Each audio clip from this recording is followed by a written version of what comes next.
Hollywood in the late 1950s carried a strange kind of electricity, the kind that lived invisibly in the space between ambition and fear. The studio gates on Universal's lot didn't just guard buildings and sound stages. They guarded dreams, egos, futures, and the quiet desperation of thousands who believed they were only one audition away from becoming someone the world would never forget. Every morning, polished cars rolled past those gates like ceremonial processions, carrying executives, producers, and stars who wore success the way others wore coats. And every morning, too, hopeful faces lingered on the sidewalks outside, clutching scripts, resumes, or nothing at all, convinced that today might finally be the day. Someone important would see what the rest of the world hadn't yet. Clint stood among those faces. Though he didn't look like he belonged there anymore, he was taller than most of the men walking past him, and his frame carried the marks of long hours spent riding, lifting, training, preparing himself to look like the kind of man American screens were hungry for. His jaw was set in a way that suggested confidence, but his eyes betrayed something else entirely, something quieter and heavier. The weight of someone who had been told too many times to wait, to try again, to fix himself into a shape the industry could approve. Today, however, he wasn't waiting. Today he had been summoned inside, and summons in Hollywood were never neutral. They were either invitations into the future or polite executions of the past. The office he was led into was colder than the California sun outside. Tall windows framed the backlot, where crews moved like ants between sets of false towns and painted skies, constructing realities that audiences would later accept as truth. The executive behind the desk didn't stand when Clint entered. He didn't smile either. He leafed through a thin folder as if searching for something that might change his mind, though both men already knew there would be nothing inside it that could. Clint remained standing, hat in his hands, shoulders straight, posture disciplined, the way he'd taught himself to hold his body after years of being told presence mattered as much as performance. The silence stretched, not accidental, but deliberate, the kind of silence meant to remind a man exactly where he ranked. Finally, the executive exhaled and looked up, eyes tired rather than cruel. As if this were simply another necessary task on a crowded schedule. "We've reviewed your footage, your screen tests, the audience feedback, and we've talked it over," he said, voice measured, professional, stripped of emotion. "It isn't working." Clint nodded once, slowly, even though the words still landed with a small internal violence. He had expected them. Hope had tried to argue otherwise all morning, but instinct had known better. "You're not the look we're moving toward," the man continued.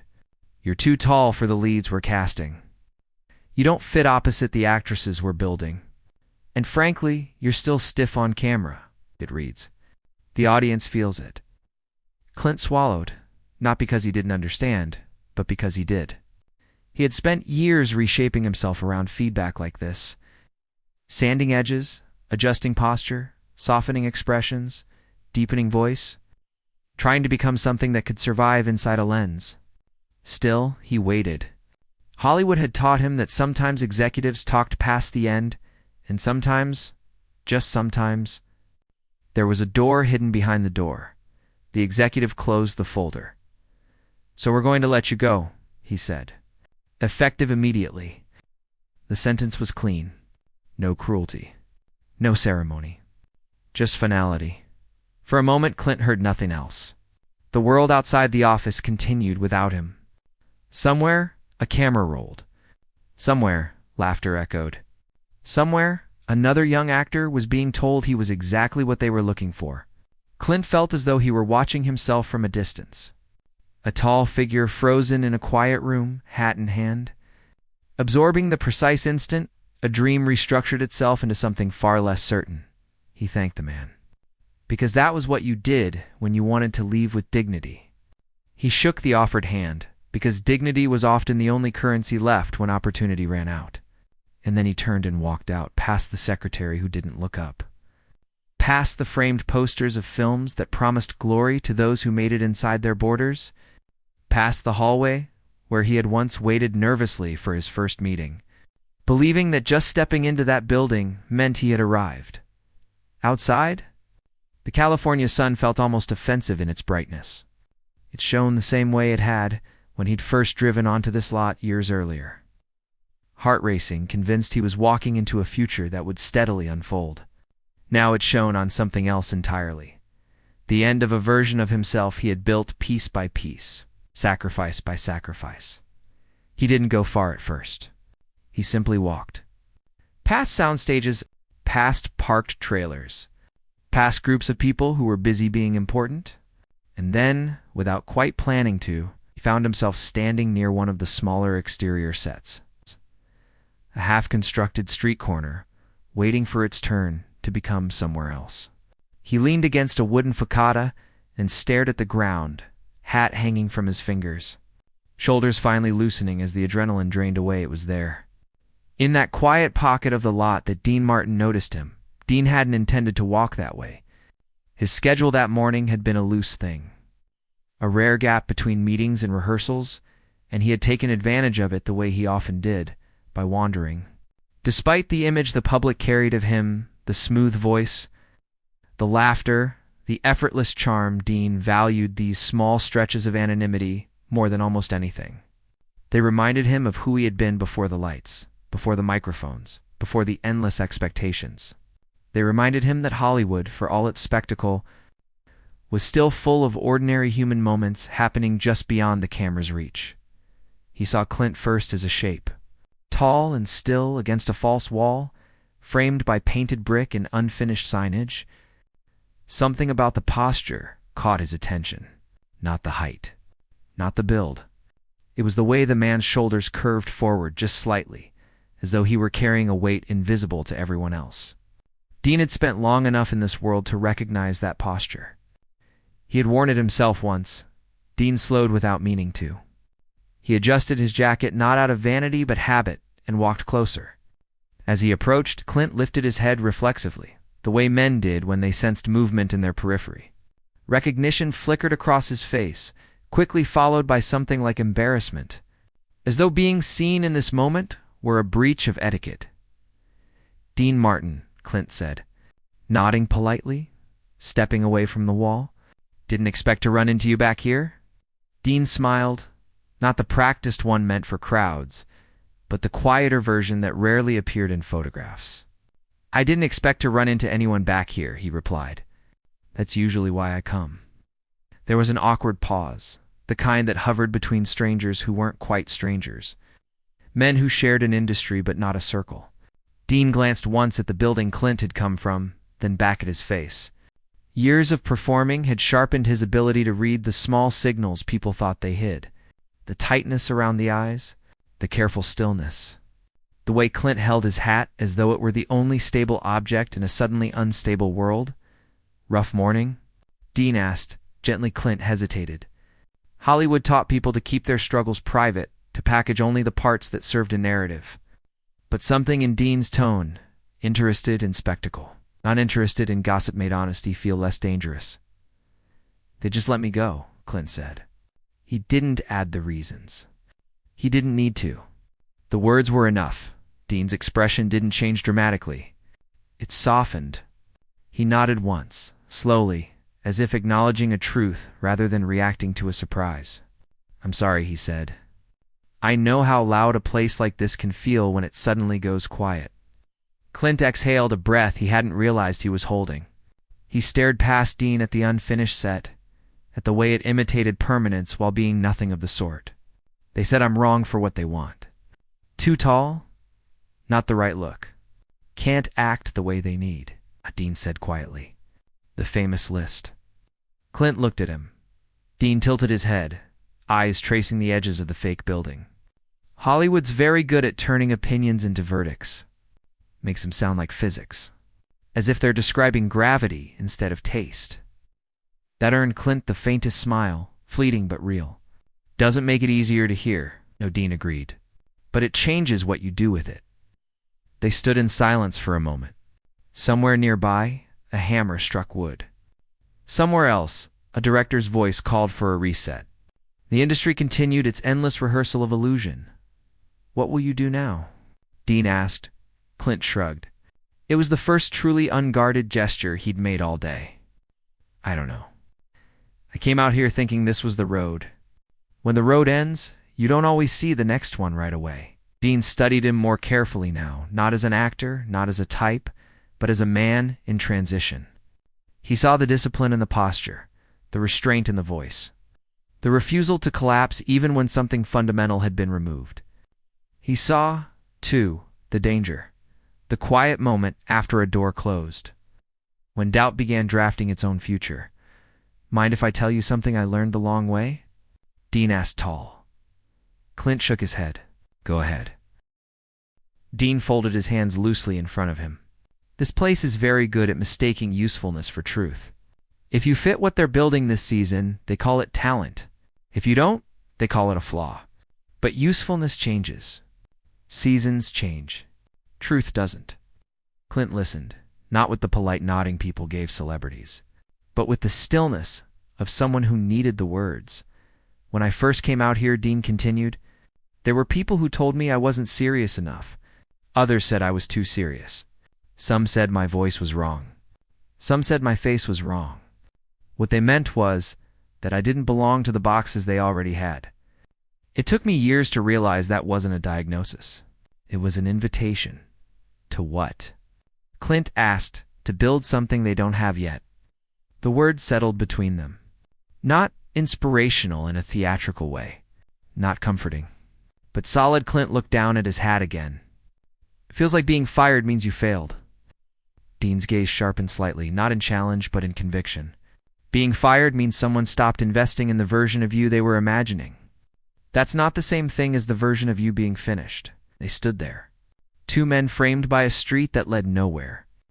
Discussing beginnings that didn't look like beginnings at all, Dean checked his watch, then slipped it back beneath his cuff. I've got to head to a meeting, he said. But before I go, let me offer you something that isn't advice. Clint looked up. Don't rush to replace what you lost. Sit with it.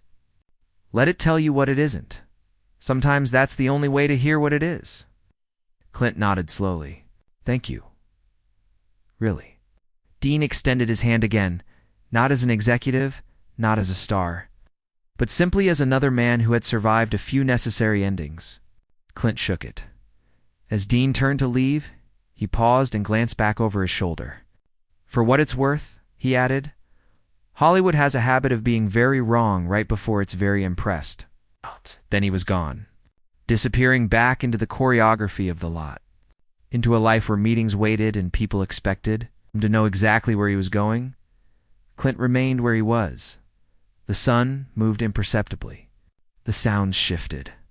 A new crew passed, laughing about something unrelated to his existence.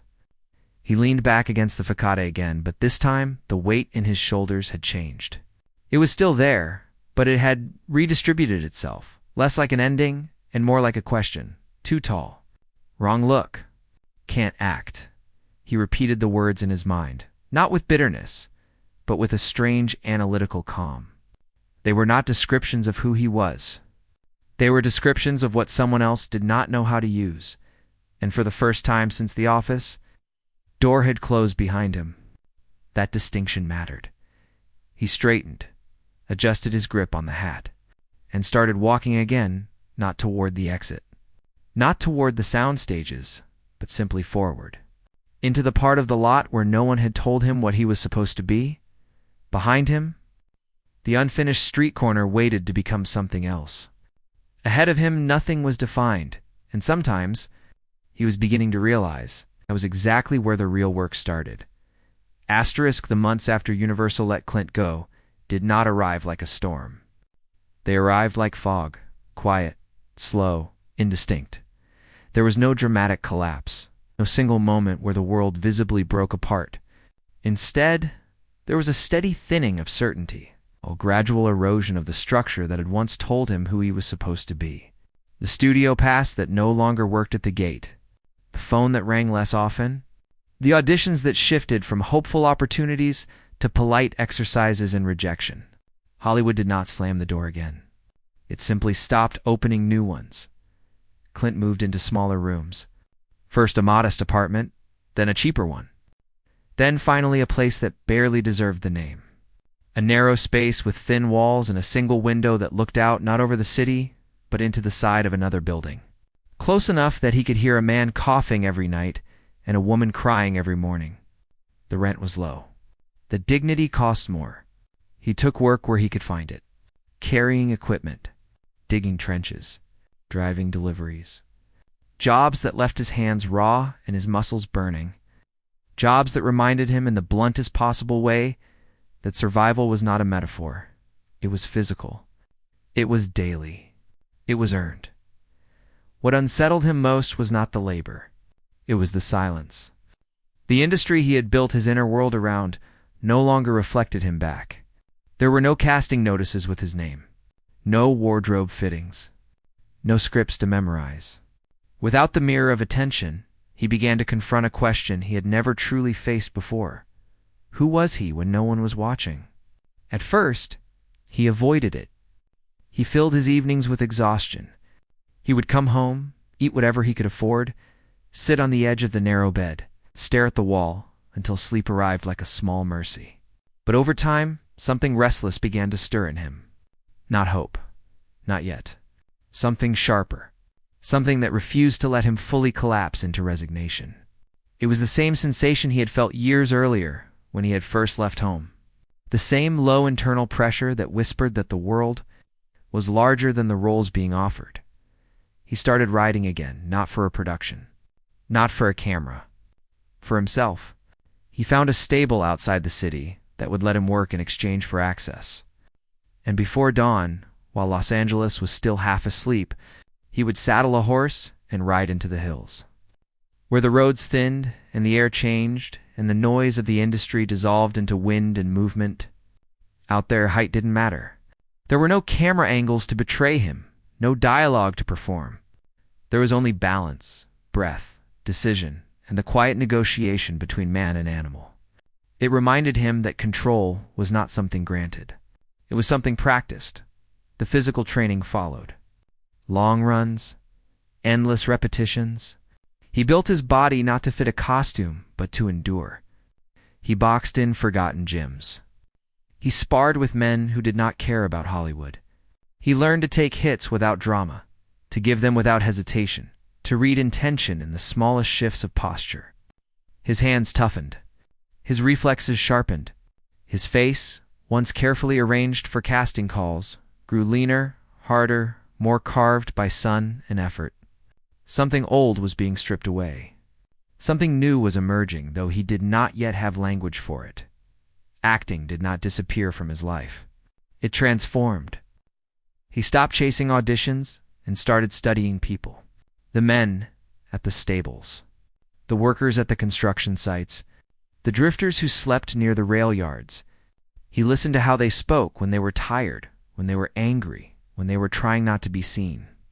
He watched how they stood when they were confident, how they folded when they were ashamed. He began to understand that performance was not projection. It was observation. It was restraint. It was knowing when not to speak. At night, he borrowed scripts from the public library, old westerns, crime stories, foreign films that no one around him seemed to care about. He read them slowly, not to memorize lines, but to dissect behavior. He rewrote scenes in his head. He removed words. He imagined what would happen if a character said less instead of more. If stillness replaced explanation, if the camera were forced to listen to silence. He practiced in the narrow room, not in front of a mirror, but facing the blank wall, training himself to communicate with nothing but posture, breath, and eyes. Years passed this way. Not dramatic years. Invisible ones. Hollywood forgot him, and in that forgetting, found something dangerous. Freedom, no contracts meant no expectations. No expectations meant no permission required. He took tiny parts in low-budget projects no one thought would matter. Characters with few lines, men on the edges, figures meant to support, not lead. But he did not play them small. He played them precise. He let pauses stretch. He resisted ornament. He refused to soften. Some directors were unsettled by it. Others leaned closer, sensing something they could not quite name. The audiences were tiny, the screenings forgettable. But occasionally, someone would stay in their seat a moment longer than necessary after the lights came up, as if trying to understand why a man with so little dialogue had been the hardest to stop watching. Meanwhile, Dean Martin continued his rise. Albums sold. Films released. His face became familiar in places Clint could no longer afford to enter. But Dean had not forgotten the tall man he'd met by the unfinished set. Every so often, through the quiet networks of agents and producers and half-whispered conversations, he would hear Clint's name drift by. Not attached to headlines. Attached to odd comments. Strange presence doesn't act like anyone else. Hard to place. Dean never intervened. He never called in favors. He understood something about transformations like this. They could not be assisted without being distorted. Some fires had to be allowed to burn in isolation. One night, after a recording session that left him restless rather than satisfied, Dean found himself at a small screening on the edge of town, the kind of place where folding chairs replaced theater seats and the audience numbered in dozens, not hundreds. A friend had invited him, insisting there was something different he should see. Dean had learned to be cautious of that word, but he went anyway, more curious than hopeful. The film itself was unremarkable. A modest crime story. Limited budget. Predictable structure. Dean watched politely, expecting nothing to stay with him. Then Clint appeared. Not as a lead. As a man who entered late, said almost nothing. And yet, as the minutes passed, Dean felt an old, unmistakable sensation, the sense that the gravity in the room had shifted. Clint did not push himself forward. He seemed almost to recede. But in that recession, he pulled attention with him. His stillness made the other performances feel noisy. His restraint reframed every gesture around him. When he finally spoke, the words landed with a, "Wait, that surprised even the actors." Delivering the scripted reactions, Dean leaned forward. Without realizing it, this was not the man who had stood against the wooden facade years earlier, hat in hand, absorbing a verdict. This was someone else. Someone whose edges had been cut by something far less forgiving than studio notes. There was economy in the movement, patience in the eyes, a sense that violence, if it came, would not be theatrical. It would be final. The audience around Dean shifted. Someone whispered. Someone else exhaled. They did not know why they were responding. They only knew that they were. After the screening, Dean did not applaud loudly. He sat still, absorbing the strange quiet that followed. He did not go backstage. He did not announce himself. He left, but the image followed him. In the weeks that came, he began noticing something else. The comments were increasing. The mentions more frequent. Clint's name now surfaced not as a failure, but as a curiosity. There's this guy. He doesn't play the rules. The camera likes him even when he isn't doing anything. Hollywood had not yet decided what to do with him. And when Hollywood hesitated, it often meant something was approaching that did not fit its existing vocabulary. Clint, for his part, felt none of this momentum. His life was still narrow, still uncertain. He still counted money, still took work that bruised his knuckles and stiffened his back. But inside him, something had settled into a cold, unshakable clarity. He no longer wanted to be chosen. He wanted to be undeniable. He was no longer interested in roles that required approval. He was interested in roles that forced recognition. One evening, after a long shift that left his shoulders aching and his shirt stained with dust, he returned to his room and sat on the edge of the bed as he always did. The wall was still there. The window still looked into nothing. But the man who occupied the space had changed. He closed his eyes and pictured the executive's office. The thin folder, the calm voice listing what he was not: too tall, wrong look, can't act. He felt no anger now, only something colder, more focused. They didn't know what to do with me, he said, quietly to the empty room, and then, after a long moment, neither did I. The realization did not break him. It organized him. He stood, crossed the room, and pinned a scrap of paper to the wall. Not a goal, not a dream, a reminder. 3 words, written in firm, deliberate strokes. Become something else. Outside. The city moved as it always had, indifferent to the private revolutions happening inside its smallest rooms. Hollywood continued manufacturing futures. Studios continued discarding men. Audiences continued consuming stories, and somewhere between the noise and the silence, something was taking shape that had not been designed, approved, or controlled. Dean Martin felt it. Clint was becoming it, and when it finally stepped fully into the light, it would not arrive asking for permission. Asterisk, by the time Hollywood noticed Clint again, he was no longer standing where they had left him. It did not happen loudly. There were no banners, no triumphant headlines announcing a comeback. It happened the way real shifts always do, through subtle disturbance. A casting assistant mentioning a name twice instead of once. A director asking who a man was instead of what he had done. A test audience falling unusually silent during scenes that were not written to carry weight. Something was disrupting the rhythm. Something was bending attention in a way that industry could not immediately classify. Clint had become a problem. Not because he demanded space, because he occupied it without asking. He was no longer chasing studios. He worked in fragments of the industry most people dismissed. Independent films, late-night shoots, low-budget productions that survived on borrowed equipment and exhausted ambition. But inside those narrow frames, he moved with a gravity that unsettled the trained order of things. He did not perform emotion. He allowed it. He did not decorate scenes. He hollowed them out. Directors discovered that when they cut away from him, something essential vanished. When they stayed, the air itself seemed to hold. Producers began attending small screenings not to be impressed, but to investigate. Curiosity preceded acknowledgement. Confusion preceded respect. They would sit in the back, arms crossed, prepared to dismiss. And then they would remain seated long after the credits. Unsure why they had lost track of time. The industry had language for most things. It did not yet have language for him. Clint felt the shift before he saw it. The auditions changed. The rooms felt less transactional, more watchful. He was no longer being measured against expectations. He was being studied. Questions became vague. What are you working on? Where did you train? What's your process? He answered simply. He no longer explained himself. He no longer negotiated. Something in him had settled into a refusal that was not aggressive but absolute. He would not reshape himself again to fit an outline someone else had drawn. Then one afternoon, an envelope appeared at his door. Not a casting call, an invitation. A major studio was assembling a new project. Not a spectacle, risk. A film without guarantees. A story driven less by dialogue than by presence. They wanted to meet, not audition.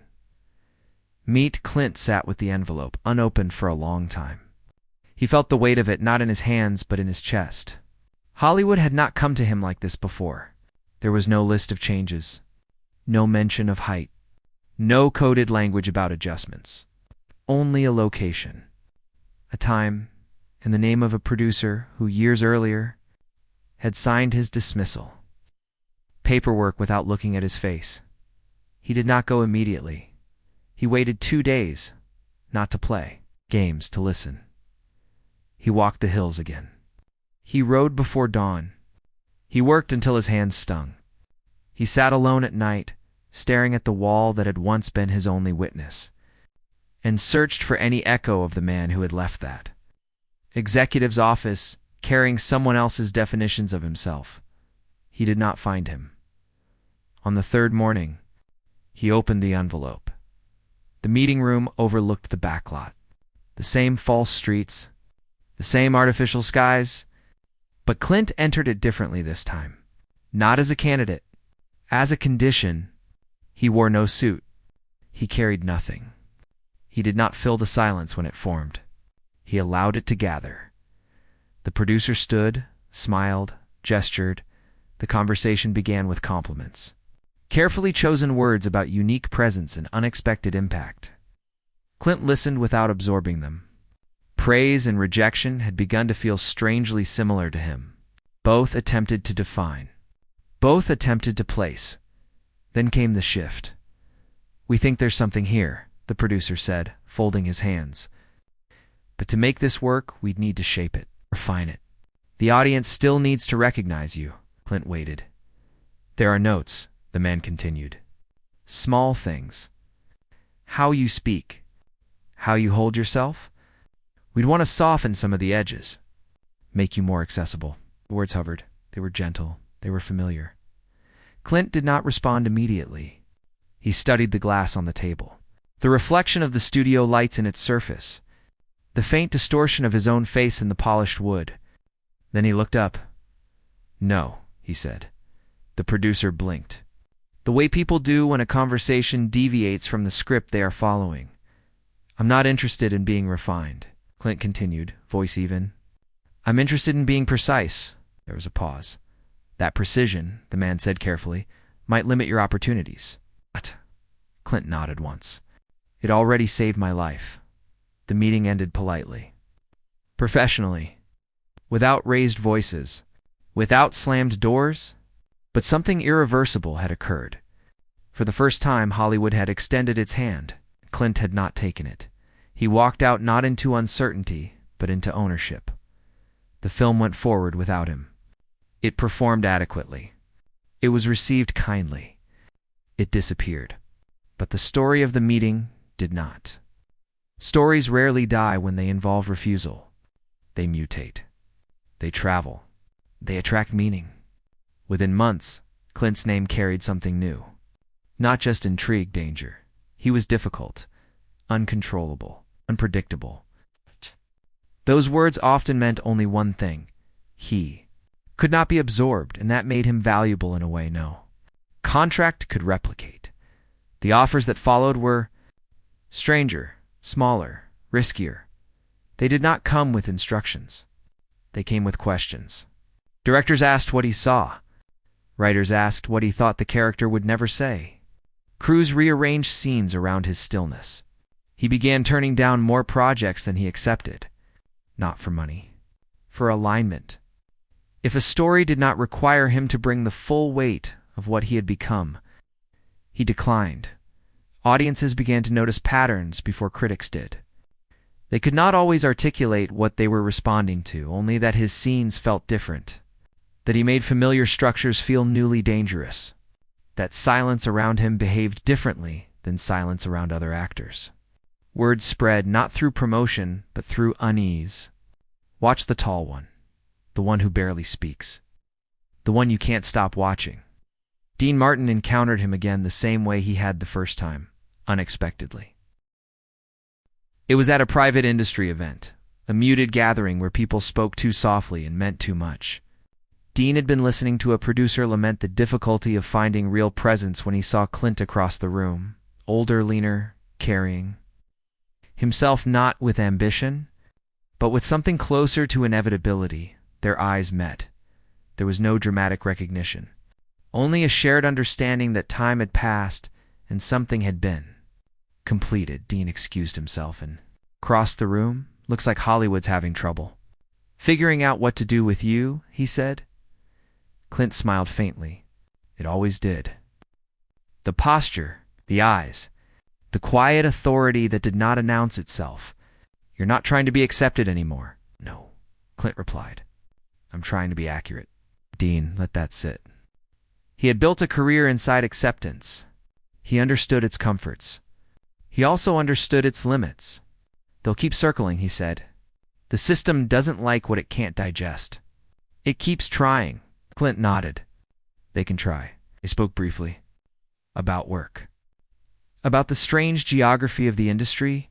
About how success changed conversations without necessarily deepening them. Then Dean said something he had not planned to say. "They were wrong about you." Clint did not ask who. "They usually are," he said. But later that night, alone, Dean found himself thinking back to the unfinished set. The hat in Clint's hands. The man who had been told what he was not. And he realized with a quiet clarity that unsettled him. The studio had not fired Clint because he lacked something.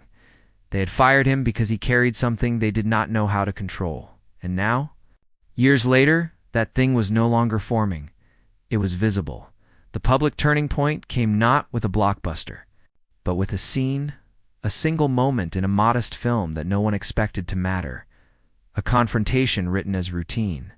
Performed as revelation, Clint entered a room. He said almost nothing.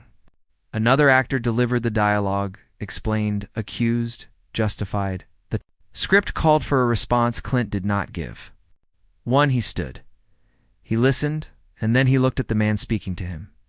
In a way that stripped the performance away. The camera stayed. The air thickened. The audience shifted. Something ancient, something wordless, passed through the frame. When he finally spoke, the line was simple, but it ended the scene. Not because of volume, because of certainty. The theater was silent when the lights rose. Not impressed, changed that. Clip traveled faster than any marketing campaign. It appeared in conversations, in screenings, in offices. People replayed it not to admire, but to understand.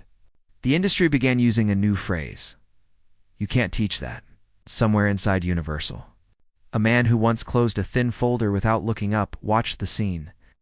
Alone in his office, he did not comment. He did not smile. He reached for the phone. Asterisk. The invitation arrived not at Clint's door, but in the air around him. He began to feel it before he saw it.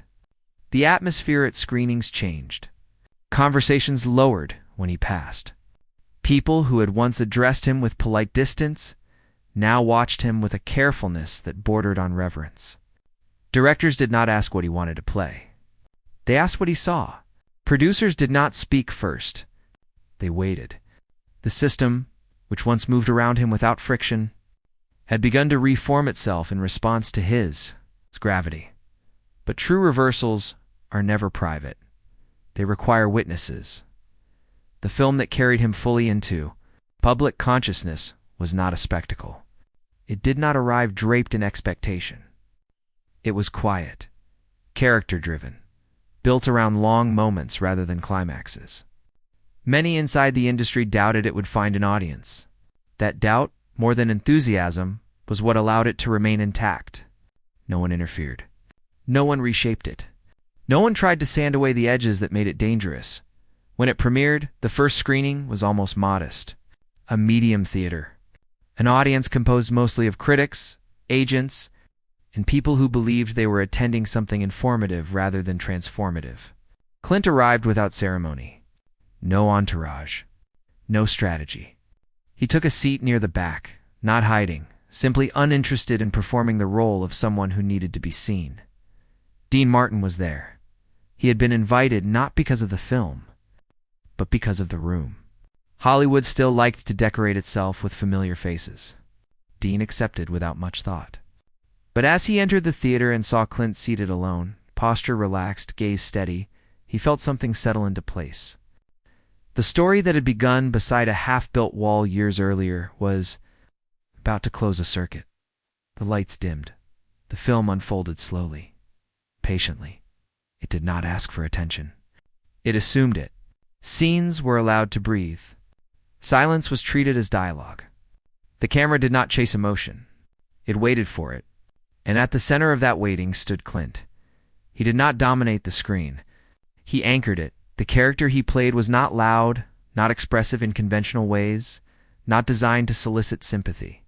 And yet, as the story progressed, something undeniable occurred. The audience began adjusting themselves around him. Their reactions delayed. Their breathing synchronized. They leaned forward not to catch words, but to catch meaning. There was a scene late in the film that no one had predicted would matter. It involved no revelation, no confrontation, no music to guide interpretation. Clint's character sat alone in a nearly empty space, processing something the audience had been prepared to understand intellectually, but not emotionally. He did nothing remarkable. He did not cry. He did not speak. He simply existed inside the consequence of the story. The camera remained. The seconds stretched in that stillness. The audience was forced to participate, to fill the space, to bring their own histories, their own losses, their own private reckonings into the frame. When Clint finally moved, when he finally exhaled in a way so small it was almost missed, something broke open in the room. Not applause, recognition.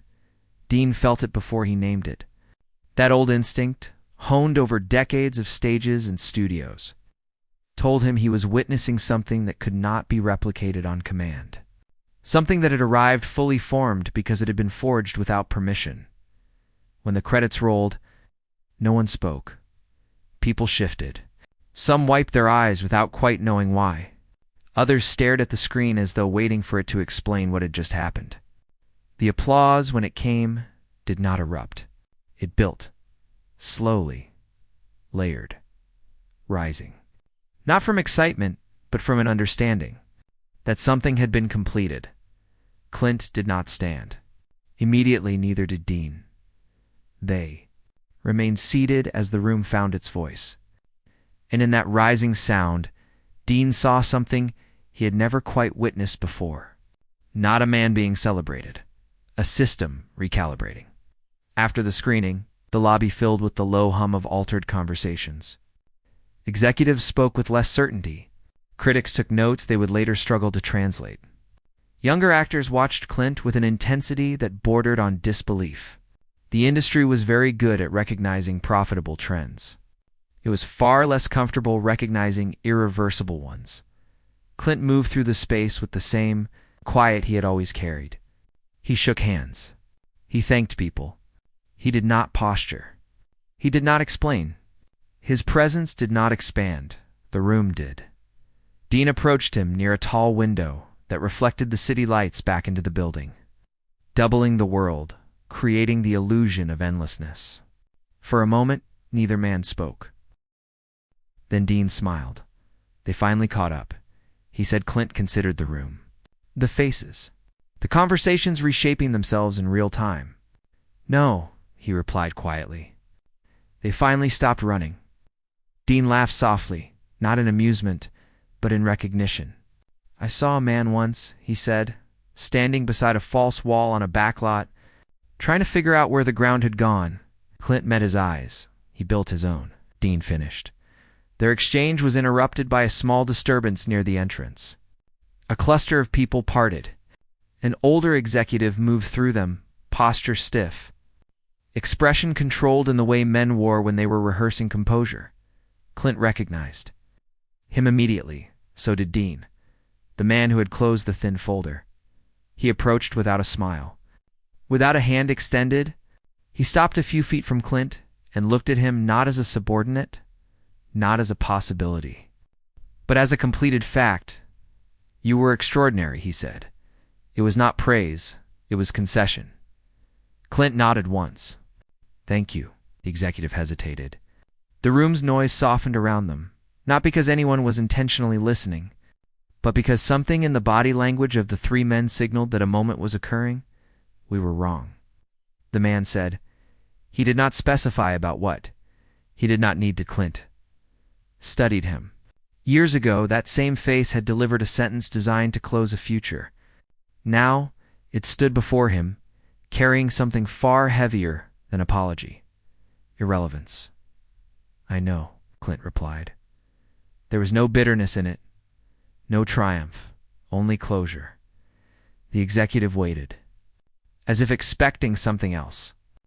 An invitation, a reconciliation, a gesture that would allow him to step back into relevance.